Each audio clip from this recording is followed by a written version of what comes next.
Hi, I'm Alix Paultre with Open Systems Media and Embedded Computing Magazine, and I'm here at the Things Conference with the CEO and innovator, founder, Yeah, we leader. say Initiator of the Things Network, CEO of the Things Industries. There you go. But Wienke, I'm really glad to have you here because, I mean, this is really an impressive event. I'm really pleased with it. Yeah, it's amazing, like all the visitors. We have visitors around from more than 50 countries.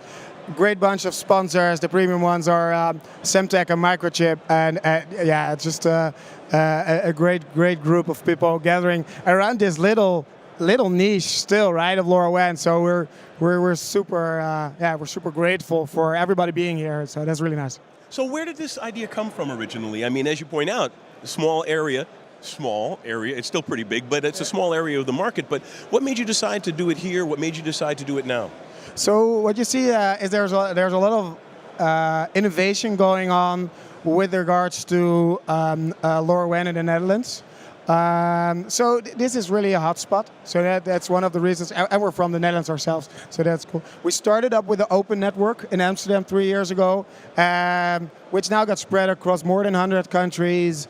We have now 6,000 of these gateways around the world, and the platform now has around 60,000 developers that are working on all kinds of use cases. Now, what are some of the hot application spaces you're seeing here? What are some of the solutions that you're really thinking, hey, that's pretty cool? So a specific vertical that we see is getting some significant traction is cold chain. So there's a lot of work in the world being done on checking temperature. Mm-hmm. I mean,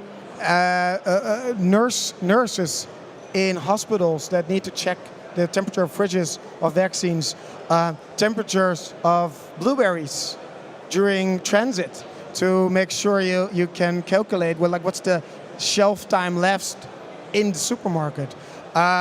We're talking about restaurants that need to make sure that they're that if you store salmon or some other fish, you have to make sure your fridge is at least 4 degrees Celsius. So and there's a lot of compliancy rules around it. So that's one vertical, and then we see things in agriculture, smart buildings.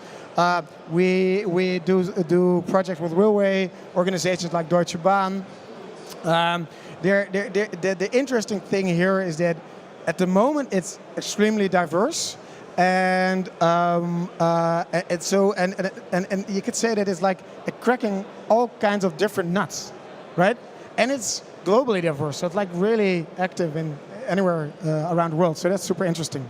So now, there is a lot of, I won't say maker because these are all engineers and they're enterprises, what you see here. They're designing on a high level, but one of the aspects that maker feelish is that these are smaller companies and they're using these large data networks to leverage with the big boys. Yeah, so I think traditionally there has been a framing about maker, industrial, and like carrier grade.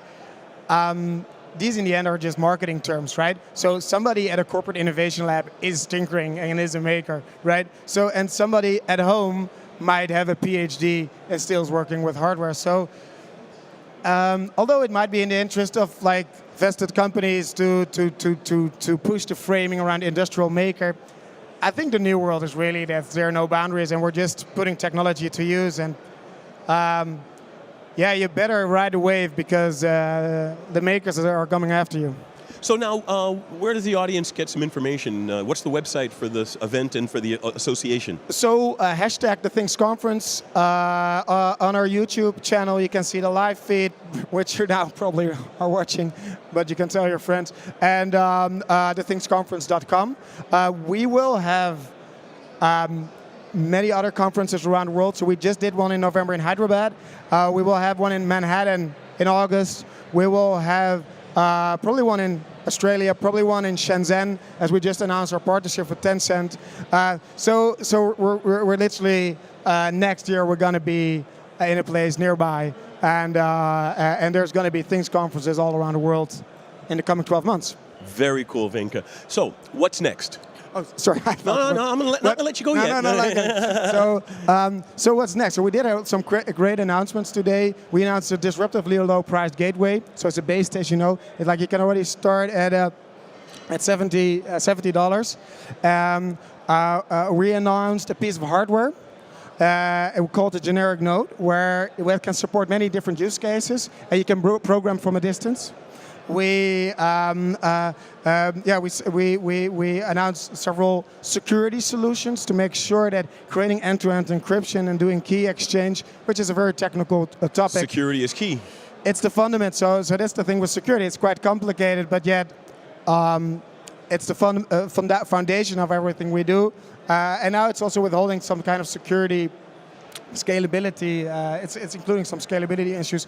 We launched a product with microchips. So follow our Twitter account, look at our website. We have all the announcements there, and the keynote is going to be on YouTube as well. So we're super excited, and we're throwing all this new stuff out in the field, and we're seeing the adoption already.